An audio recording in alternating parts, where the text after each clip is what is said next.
European leaders are holding an emergency meeting in Brussels. This is a watershed moment for Europe. And Ukraine, as part of our European family, it's also a watershed moment for Ukraine. Today, history is being written. இதை நான் சொல்லலைங்க, ஐரோப்பிய ஒன்றியத்தினுடைய தலைவர்கள் சொல்லியிருக்காங்க. என்ன ஆனாலும் சரி, இந்த தருணம் நிச்சயமாக இனி நமக்கு கிடைக்க போகிறது கிடையாது. ஐரோப்பாவினுடைய பாதுகாப்புக்கு ஐரோப்பிய நாடுகள் ஒன்றிணைய வேண்டும். ஐரோப்பிய நாடுகள் செம்மையாக செலவு பண்ணணும். ஐரோப்பிய நாடுகள் உக்ரைனை பாதுகாக்க வேண்டும். இதை தவிர நமக்கு இன்னொரு கடமை அப்படிங்கிறது இல்லவே இல்லை. இதுதான் Brussels மீட்டிங்கினுடைய output. Europe faces a clear and present danger, and therefore Europe has to be able to defend itself, as we have to put Ukraine in a position to protect itself. மொத்தம் 27 நாடுகள், அதில் ஒரு நாடு இதற்கு எதிர்ப்பை தெரிவிக்கிறாங்க.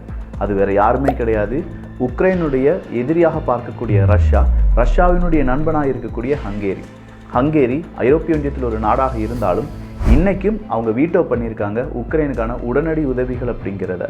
26 நாடுகள் ஒன்றிணைந்து உக்ரைனுக்கு உதவுறதற்கான முயற்சிகளில் ஈடுபடும் போது பிரான்ஸ் நான் இன்டெலிஜென்ஸ் ரிப்போர்ட் உனக்கு தாரேன் அப்படின்னு சொல்லும்போது அமெரிக்கா ஒட்டுமொத்தமாக எனக்கு ஐரோப்பிய நாடுகளே தேவையில்லை அப்படின்னு சொல்லி அவங்களுடைய முடிவுகளை எடுத்துகிட்டு இருக்கக்கூடிய இந்த தருணத்தில் பிரசல்ஸ் மீட்டிங் அது சொல்லக்கூடிய ரகசிய மெசேஜ் என்ன அப்படிங்கிறத இந்த ஒரு பதிவு வழியாக பார்க்க போகிறோம்.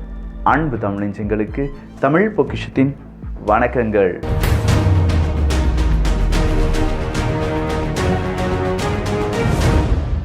யூரோப்பியன் கமிஷன் அப்படின்னு சொல்கிறதுனாலேயே நம்ம இங்கே 27 நாடுகளை பற்றி பார்த்துட்ருக்கோம் அப்படிங்கிறத புரிஞ்சுக்கோங்க.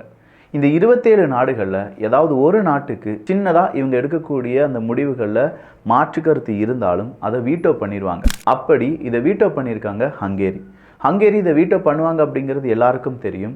அதையும் மீறி உக்ரைனுக்கான உதவிகள் அப்படிங்கிறத விட ஐரோப்பிய நாடுகளுக்கு தேவையான உதவிகள் ஐரோப்பிய நாடுகளுடைய எதிர்காலத்துக்கு தேவை அப்படின்னு சொல்கிற மாதிரி சில முடிவுகளை எடுத்திருக்காங்க இந்த பிரசல்ஸ் மீட்டிங்கில். ஐரோப்பிய நாடுகள் இப்போ ஏன் அவசரமாக இப்படி ஒரு மீட்டிங்கை கூட்டணும்? ஒரே ஒரு தேவை தான், அமெரிக்காவை விட்டு ஐரோப்பா எப்படி அவங்களுடைய காய் நகர்த்தலை செய்ய போகிறது. இதுதான் மைய கருத்து. Europe faces a clear and present danger. And therefore Europe has to be able to protect itself, to defend itself. இப்படி ஒரு மைய கருத்து வருவதற்கான காரணம் என்ன? உதாரணத்துக்கு நீங்கள் யூகே எடுத்துக்கோங்க. யூகே நாட்டினுடைய ஒட்டுமொத்தமான நம்பிக்கையாக இருந்த நாடு எது அப்படின்னு பார்த்தீங்கன்னா அமெரிக்கா தான்.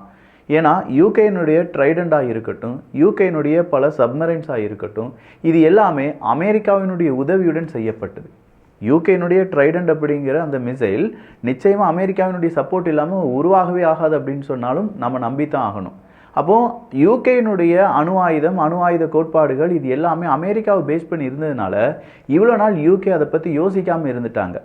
ஸோ திடீர்னு ஒரு அணு ஆயுத யுத்தம் வருது அப்படின்னா இப்போ யூரோப்பை காப்பாற்றுறதுக்கு யாருமே கிடையாது. இல்லை யூரோப்பை பார்த்து பயப்படுற அளவுக்கு எந்த நாட்டுக்கும் இந்த அணு ஆயுதம் அப்படிங்கிறது பெருசாக இருக்கான்னு பார்த்தா அதுவும் கிடையாது. இது எல்லாமே ஒரு முகமாக இருந்தது அமெரிக்கா தான். இன்னைக்கு ரஷ்யா உக்ரைன் போரில் ரஷ்யா கூட நீ கண்டிப்பாக சீஸ்ஃபயர் ஏற்பட்டால் மட்டும்தான், அதுவும் உடனடியான சீஸ்ஃபயரை உருவாக்கினால் மட்டும்தான் உன் கூட நான் டீல் வைத்துக்கொள்வேன் அப்படின்னு சொல்லி உக்ரைனுடைய ஜெலன்ஸ்கி அவர்களை பார்த்து நேரடியாக டொனால்டு ட்ரம்ப் அவர்கள் சொல்கிறாரு. அப்படி டொனால்டு ட்ரம்ப் அவர்கள் சொல்கிறதுக்கு அடுத்ததாக அவர் வைக்கக்கூடிய செக் என்ன அப்படின்னு பார்த்தீங்கன்னா, நான் உனக்கு ஒரு 500 பில்லியன் அமெரிக்க டாலர் தந்திருக்கேன், திரும்ப நீ எனக்கு தர்றதுக்கு பதிலாக மினரல் டீல் அப்படிங்கிறது தான்.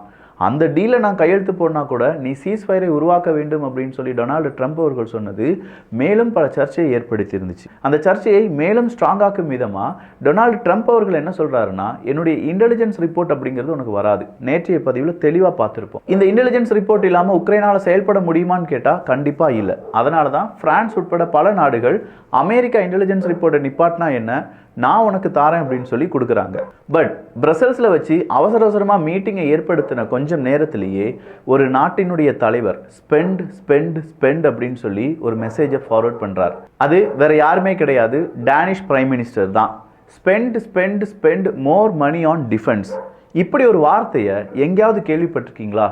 ஏகப்பட்ட டிஃபென்ஸுக்காக நம்ம இன்னும் அதிகமான பணத்தை செலவழிக்க வேண்டும். அது மட்டும்தான் இப்போதைக்கு நாம் செய்ய வேண்டிய முக்கியமான கடமை அப்படின்னு சொல்லி யூரோப்பிய நாடுகள் எல்லாருமே சொல்கிறாங்க. அப்போ இவ்வளோ நாள் நீங்கள் டிஃபென்ஸுக்காக ஸ்பெண்ட் பண்ணவே இல்லையான்னு கேட்டால், இவ்வளோ நாள் நம்ம ஸ்பெண்ட் பண்ணதை விட 10 மடங்காவது கூடுதலாக நம்ம ஸ்பெண்ட் பண்ணணும் அப்படின்னு சொல்கிற ஒரு முடிவில் வந்து நிற்கிறாங்க. இதை சாதாரணமாக கேட்கும்போது என்ன ஸ்பெண்ட் பண்ண போகிறாங்க அவ்வளோதானே விக்கி, இதில் என்ன பெருசாக இருக்குது அப்படின்னு சொல்லி நீங்கள் கேட்கலாம். பட் ஸ்பெண்ட் பண்ணுற அளவுக்கு கேப்பபிலிட்டி இப்போ இந்த 27 நாடுகளுக்கும் இருக்கா அப்படிங்கிறத நம்ம புள்ளி விவரமாக பார்க்க போகிறோம். பிரான்சினுடைய ஜிடிபிலாம் நீங்கள் எடுத்து பார்த்தீங்கன்னா அவங்களுடைய டெப்ட் இருக்குது பார்த்தீங்களா, கடன். அந்த டெப்ட் பேர்டன் அப்படிங்கிறது அவங்களுடைய ஜிடிபியில் 112%. அதாவது அவங்க ஜிடிபி மொத்த உள்நாட்டு உற்பத்தியை விட அவங்களுடைய கடன் 12% அதிகமாக இருக்குது, 112%.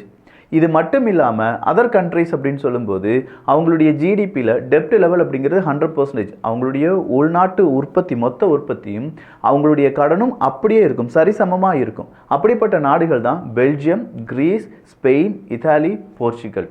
அப்போ இத்தனை நாடுகள் அவங்களுடைய ஜிடிபியில் இன்னும் 1% கூட எடுத்து டிஃபென்ஸுக்காக ஸ்பெண்ட் பண்ண முடியாது.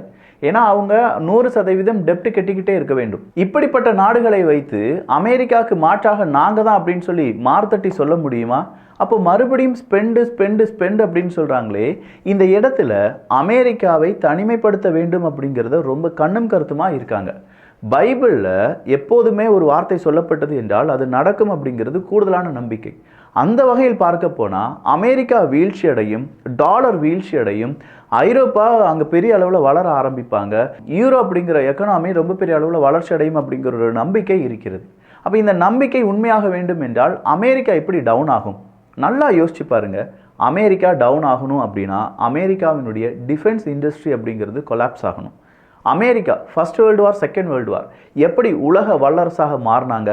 நீங்கள் சண்டை போடுங்க தம்பிகளா, உங்களுக்கு நான் இருக்கேன், கடன் கொடுக்கறதுக்கும் நான் இருக்கேன், ஆயுதங்களை உற்பத்தி பண்ணி தர்றதுக்கும் நான் இருக்கேன், நீங்கள் சண்டை போடுங்க, நான் பார்த்துக்கிறேன் அப்படின்னு சொல்லி ஒவ்வொரு நாடுகளுக்கும் கொம்பு சீவி விட்டு அதன் வழியாக பணத்தை சம்பாதிச்சு அதில் வல்லரசாகி நான் உங்களுக்காக இருக்கேன், நீங்கள் பயப்படவே வேண்டாம் அப்படின்னு சொல்லி எல்லா நாடுகளும் கொஞ்சம் கடனாளியாக மாறின உடனே நேரடியாக யுத்தத்தில் குதித்து அந்த யுத்தத்தை தன்வசப்படுத்தி நான் தான் உலக வல்லரசு அப்படின்னு சொல்கிறதுல ரொம்ப ரொம்ப ஸ்ட்ராங்காக இருந்த நாடு அமெரிக்கா தான்.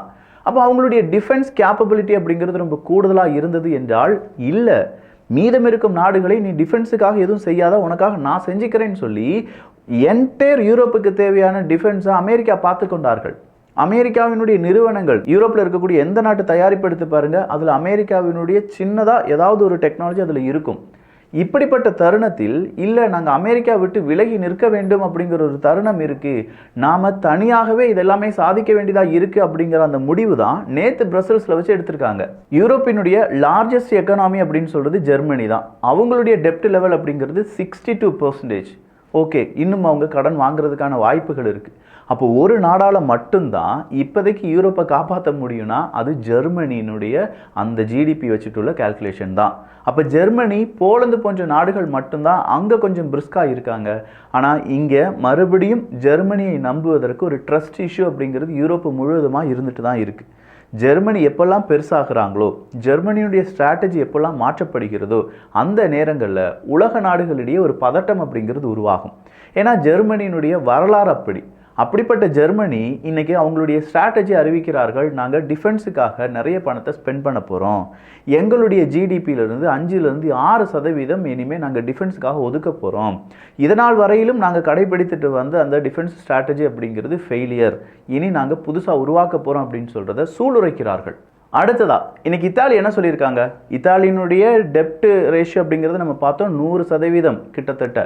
அதே இத்தாலியினுடைய பிரைம் மினிஸ்டர்லாம் என்ன சொல்லியிருக்காங்க அப்படின்னா, எப்பா உக்ரைனை உடனடியாக நேட்டோக்குள்ளே சேருங்க, ஆர்டிக்கிள் 5 எவாக் பண்ணுங்க, எப்படியா இருந்தாலும் பரவாயில்ல, நேட்டோ செக்யூரிட்டி அப்படிங்கிறது நம்ம உக்ரைனுக்கு கொடுக்க வேண்டும் அப்படின்னு சொல்கிறாங்க. மேடம், இது மட்டும் நடந்துருச்சுன்னு வச்சுக்கோங்களேன், வேர்ல்டு வார் 3 வாயா அப்படின்னு சொல்லி நாமளே அழைத்து உட்கார்ற மாதிரி. ஏன்னா நேட்டோக்குள்ள நேரடியாக உக்ரைன் வருகிறது என்றால் ரஷ்யா அதற்கான தயாரெடுப்பில் மாறிவிடும். அந்த நேரத்தில் நேட்டோ வர்சஸ் ரஷ்யா அப்படின்னு சொல்கிறத விட நேட்டோ வர்சஸ் ரஷ்யா, அந்த பக்கம் அமெரிக்கா சைலண்டாக உட்காந்து வேடிக்கை பார்க்கக்கூடிய ஒரு நாடாக மாறிவிடும். 2 பேரும் சண்டை போட்டுக்கோங்க, கடைசியாக உங்களுக்கு ஆயுதம் தேவைப்படும், இதோ நான் உனக்கு ஆயுதம் தரேன்னு சொல்லி 2வது உலகப் போரில் எந்த மாதிரியான ஸ்ட்ராட்டஜியை ஃபாலோ பண்ணாங்களோ நல்லா யோசிச்சு பாருங்கள். அமெரிக்கா செகண்ட் வேர்ல்டு வாரில் பேர்ல் ஹார்பர் அட்டாக் வரவே இல்லை. ஆனால் பேர்ல் ஹார்பர் அட்டாக் நடக்குது, அமெரிக்கா வாராங்க, சீக்கிரமாக யுத்தம் முடியுது. அதே மாதிரியான ஒரு நிலைமையை நோக்கி இப்போது நம்ம போயிட்டுருக்கோம் அப்படிங்கிறத யூரோப் நாடுகள் உணர்கிறார்களா இல்லையா அப்படிங்கிறது தெரியலை. பட் சர்க்கம்ஸ்டான்சஸ் எல்லாமே ரொம்ப தெளிவாக ஒரு விஷயத்தை காண்பிக்கிறது, ஹிஸ்ட்ரி ரிப்பீட் ஆகுது. இதை விட ரொம்ப முக்கியமான ஒரு விஷயம், ஹைமார்ஸ் இன்னைக்கு நிறைய இடத்துல பிளாக் ஆயிடுச்சு அப்படிங்கிறது தான். ஹைமார்ஸ் அமெரிக்காவினுடைய ரொம்ப முக்கியமான ராக்கெட் சிஸ்டம். அப்படி ராக்கெட் சிஸ்டத்தை யாருக்கு கொடுத்துருந்தாங்க? உக்ரைனுக்கு கொடுத்துருந்தாங்க. உக்ரைனில் பல இடங்களில் ஹைமார்ஸ் சாஃப்ட்வேர் லாக் ஆயிடுச்சு அப்படின்னும் இது அமெரிக்காவினுடைய வேலை தான் அப்படின்னும் சொல்லி இன்னைக்கு பிரசல்ஸில் வச்சு மீட்டிங்கில் பேசியிருக்காங்க.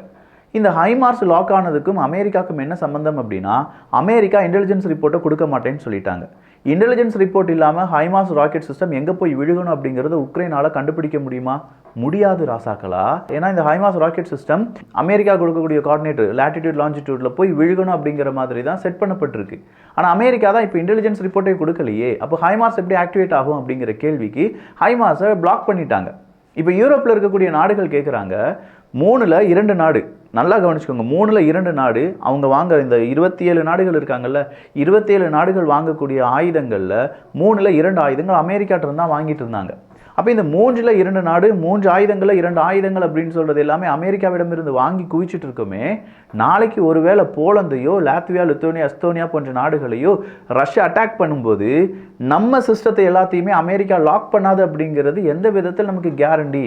எனவே நம்ம அமெரிக்காவினுடைய வெப்பன் சிஸ்டத்தை ஒழிக்க வேண்டும். அமெரிக்காவினுடைய வெப்பன் சிஸ்டத்தை ஒழிப்பதோடு மட்டும் இல்லாமல் நமக்கான டிஃபென்ஸ் கேப்பபிலிட்டி யூனிஃபைடு ஆர்மி அப்படிங்கிறது உருவாக்கணும். நம்ம 27 நாடாக திரும்பி நிற்கிறோம், ஒவ்வொரு நாடும் தனித்தனி ஐடியாவோடு இருக்கோம். இது வேணாம், டிஃபென்ஸுக்காக மட்டும் ஒன்றாக இருக்கக்கூடிய யோசிக்கக்கூடிய ஒரு அமைப்பை உருவாக்க வேண்டும். அந்த அமைப்பு நேட்டோ மாதிரியான அமைப்பாக அமெரிக்காவினுடைய கண்ட்ரோலில் இருக்கக்கூடாது, நமக்கான ஒரு அமைப்பாக இருக்க வேண்டும். இது எல்லாமே பிரசல்ஸில் வச்சு பேசப்பட்டது. அப்போ அமெரிக்கா இதை உன்னிப்பாக கவனிச்சுட்டு இருப்பாங்க. பட் அமெரிக்கா இவ்வளோ தெளிவாக தைரியமாக நிற்கிறதுக்கான அந்த வாய்ப்பு என்ன தெரியுமா?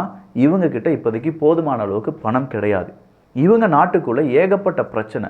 யூரோப்பில் வாழக்கூடிய டிபி ட்ரூப்ஸுக்கு நல்லா தெரியுவாங்க, இப்போ வாழ்க்கையை கடத்தி செல்வது அப்படிங்கிறது ரொம்ப கஷ்டமான விஷயம். கேஸிலிருந்து அவங்க சாப்பிட்ற சாப்பாடு வர விலை உயர்ந்துட்டே இருக்குது. சப்போஸ் ஒரு யுத்தமாக மாறி இல்லை டிஃபென்ஸுக்காக நாங்கள் இத்தனை ரூபாய் எக்ஸ்ட்ராவாக செலவழிக்க போகிறோம், கடன் வாங்க போகிறோம் அப்படின்னா அது மக்கள் தலையில் தான் வந்து விடியும். அவங்க தான் எக்ஸ்ட்ராவாக பணம் பே பண்ண வேண்டியிருக்கும், வரி அதிகமாக செலுத்த வேண்டியதாக இருக்கும், அவங்களுடைய செலவுகளை குறைக்க வேண்டியதாக இருக்கும். இது எல்லாமே வரும்போது யூரோப்புக்குள்ளே ஒரு இன்ஸ்டெபிலிட்டி வந்துடும். அந்த இன்ஸ்டெபிலிட்டி மறுபடியும் நமக்கான ஒரு தருணமாக மாறும் அப்படிங்கிறது அமெரிக்காவினுடைய நம்பிக்கை. பட் இந்த நேரத்தில் யூரோப் எப்படி ஒரு கேமை ப்ளே பண்ண போகிறாங்க அப்படின்னா, அமெரிக்காவும் ரஷ்யாவும் ஒரே இடத்துல இருக்கும்போது நாம் ஏன் சீனா கூட சேரக்கூடாது, நாம் ஏன் சீனாவை இங்கே இன்வால்வ் பண்ணக்கூடாது அப்படின்னு சொல்லி அவங்களுடைய யோசனை இருப்பதாக சொல்லப்படுது. எதிரியை நம்புறதை விட, துரோகியை நம்புறதை விட, நம்ம கிட்டவே நண்பனாக ஒருத்தன் இருக்கானே, நம்ம கூடவே இருக்கிற மாதிரி இருக்கானே, ஏன் சீனாவை நம்பக்கூடாது அப்படின்னு சொல்லி யூரோப் நாடுகள் சீனாவை கொஞ்சமாக தாஜா செய்கிறதுக்கான வாய்ப்புகள் இருக்கின்றன. ஆனால் என்ன, இப்போ இருக்கக்கூடிய உலக அரசியலில் அமெரிக்கா ரஷ்யாவுக்கு நண்பன், ரஷ்யா சீனாவுக்கு நண்பன். உடனடியாக சீனா யூரோப்புக்கு நேரடியான உதவியை செய்யலைனாலும் மறைமுகமான உதவிகளை செய்வதற்கான வாய்ப்புகள் இருக்குது அப்படின்னு சொல்கிறாங்க. ஸோ இந்த பிரசல்ஸ் மீட்டிங் வேர்ல்டு பொலிட்டிக்ஸில் ஒரு டேர்னிங் ஈவெண்ட் தான். இந்த டேர்னிங் ஈவெண்ட்டை வச்சு அடுத்ததாக உலக அரசியல் எப்படி மாறப்போகுது அப்படிங்கிறத தெரிந்து கொள்வதற்கு நான் சொன்ன இந்த விஷயங்கள் எல்லாம் உங்கள் மனசில் அப்படியே வச்சுக்கோங்க. இன்னும் ஒரு வாரத்தில் இதனுடைய அடுத்தடுத்த அப்டேட்டை நம்ம பார்க்க வேண்டியதாக இருக்கும். அடுத்ததாக டொனால்டு ட்ரம்ப் அவர்கள் எடுக்கக்கூடிய முடிவு, உக்ரைன் மற்றும் அமெரிக்கா இடையே ஏற்படக்கூடிய ஒப்பந்தம், ரஷ்யா மற்றும் அமெரிக்கா இடையே உருவாகக்கூடிய அந்த பீஸ் கீப்பிங் அக்ரிமெண்ட் அப்படிங்கிறது, இது எல்லாம் சேர்ந்து உலக அரசியலில் புதிய ஒரு பாதையை உருவாக்கப் போகிறது. அந்த பாதை சரியான பாதையா? அதுதான் மல்டிபோலார் வேர்ல்டா? அதில் அமெரிக்கா இருக்காங்களா? அதில் அமெரிக்காவும் ரஷ்யாவும் சேர்ந்து இருக்காங்களா? 5 ஐஸ் நாடுகளுக்கு பிரச்சனை வந்துருச்சா? நாட்டோ உடைந்து விட்டதா? ஐரோப்பிய ஒன்றியம் இனியும் தனியாக இருக்கிறதுக்கான வாய்ப்புகள் இருக்கா? இப்படிங்கிற பல டீட்டெயில்ஸ் நமக்கு கிடைக்கும். அப்போ இந்த டீட்டெயில்ஸ்லாம் தெரிந்து கொள்வதற்கு நீங்களும் உலக அரசியல் சம்பந்தமான செய்திகளை தேடி படியுங்கள். நான் படிக்கிறத கண்டிப்பாக தமிழ் பட்சத்தில் வந்து பகிர்ந்திருப்பேன். அதை பார்ப்பதற்கு தயாராக இருங்க. நல்லதை பகிர்ந்து நல்ல சமுதாயத்தை உருவாக்குவோம். நன்றி, வணக்கம்.